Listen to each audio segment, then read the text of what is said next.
മിമിക്രിയിലൂടെ മലയാള സിനിമയിലെത്തി മലയാള സിനിമയുടെ ചിരിക്കുടുക്കയായി മാറിയ കലാഭവൻ നവാസിന്റെ മരണത്തിൽ ഞെട്ടി സിനിമാ ലോകവും മലയാളികളും. ചോറ്റാനിക്കരയിലെ ഒരു ലോഡ്ജിൽ വെച്ചാണ് ഇദ്ദേഹത്തിന് ഹൃദയാഘാതമുണ്ടായത്. തുടർന്ന് ഇദ്ദേഹത്തെ ഹോസ്പിറ്റലിൽ എത്തിച്ചെങ്കിലും ഇദ്ദേഹം മരണത്തിന് കീഴടങ്ങുകയായിരുന്നു. വെറും 51 വയസ്സ് മാത്രം പ്രായമായ ഇദ്ദേഹത്തിൻ്റെ മരണത്തിൽ, ഇദ്ദേഹത്തിൻ്റെ ഹൃദയാഘാതം മൂലമുള്ള മരണത്തിൽ ഞെട്ടിയിരിക്കുകയാണ് മലയാളികൾ. പുകവലിക്കുകയോ മദ്യപിക്കുകയോ മറ്റു ദുശീലങ്ങൾ ഒന്നും തന്നെ ഇല്ലാതിരുന്ന നവാസ് പ്രകമ്പനം എന്ന സിനിമാ ഷൂട്ടിങ്ങിൽ അഭിനയിക്കുകയായിരുന്നു. ആ ഷൂട്ടിംഗ് സൈറ്റിൽ വെച്ച് തന്നെ അദ്ദേഹത്തിന് ചെറുതായിട്ട് നെഞ്ചുവേദന ഉണ്ടായിരുന്നു എന്നാണ് സഹപ്രവർത്തകനായ വിനോദ് കോവൂർ പത്രമാധ്യമങ്ങളോട് വെളിപ്പെടുത്തിയത്.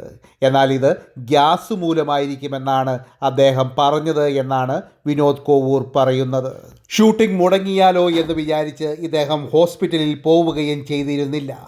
ഗ്യാസ് ആയിരിക്കുമെന്ന് അദ്ദേഹവും വിശ്വസിച്ചു. എന്നാൽ സിനിമ ഷൂട്ടിങ്ങിന് ശേഷം ചോറ്റാനിക്കരയിലെ ലോഡ്ജിൽ താമസിക്കുന്ന ലോഡ്ജിലെത്തിയപ്പോഴും ഇദ്ദേഹത്തിന് കലശലായ നെഞ്ചുവേദന ഉണ്ടായി. ഇതിനെ തുടർന്ന് ഇദ്ദേഹം സഹായം അഭ്യർത്ഥിക്കുന്നതിന് വേണ്ടി ഡോറിൻ്റെ അടുത്ത് വരെ എത്തിയെങ്കിലും അവിടെ തലയടിച്ചു വീഴുകയായിരുന്നു. ഹോട്ടലിലെ റൂം ബോയാണ് ഇദ്ദേഹത്തെ ആദ്യമായി കണ്ടത്. തുടർന്ന് ഇദ്ദേഹത്തെ ഹോസ്പിറ്റലിൽ എത്തിച്ചെങ്കിലും ഇദ്ദേഹം മരണത്തിന് കീഴടങ്ങുകയായിരുന്നു. സിനിമാ നടി രഹനയാണ് ഇദ്ദേഹത്തിൻ്റെ ഭാര്യ. ഇദ്ദേഹത്തിൻ്റെ പിതാവും സിനിമാ നടനാണ്. സിനിമാ നടനായ അബൂബക്കറാണ് ഇദ്ദേഹത്തിൻ്റെ പിതാവ്. കൂടാതെ ഇദ്ദേഹത്തിൻ്റെ സഹോദരൻ സിനിമാ നടൻ നിയാസാണ്. മലയാളികളുടെ പ്രിയപ്പെട്ട ചലച്ചിത്ര താരം നവാസിന് തനിനാടൻ ന്യൂസ് ചാനലിൻ്റെ ആദരാഞ്ജലികൾ. കേരളത്തിൽ ഹൃദയാഘാതം മൂലമുള്ള മരണങ്ങൾ കൂടുകയാണ്. കേരളത്തിലെ സ്കൂളുകളിൽ കേരളത്തിലെ കുട്ടികൾക്ക് ഫസ്റ്റ് എയ്ഡ് പഠിപ്പിക്കുന്നതിനോടൊപ്പം എങ്ങനെയാണ് CPR കൊടുക്കേണ്ടത് എന്ന്, അതായത് ഹാർട്ട് അറ്റാക്ക് വന്നു കഴിഞ്ഞാൽ നെഞ്ചിൽ പ്രസ് ചെയ്ത് ശ്വാസം കിട്ടുന്ന രീതിയിൽ പ്രസ് ചെയ്യുന്നത് എങ്ങനെയെന്ന് പഠിപ്പിക്കേണ്ട കാലം അതിക്രമിച്ചിരിക്കുകയാണ്.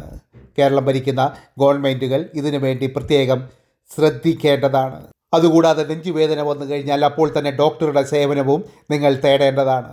ഗ്യാസാണ് എന്ന് പറഞ്ഞിരിക്കാതെ അപ്പോൾ തന്നെ ഒരു ഡോക്ടറുടെ സേവനം നിങ്ങൾ തേടേണ്ടതാണ്.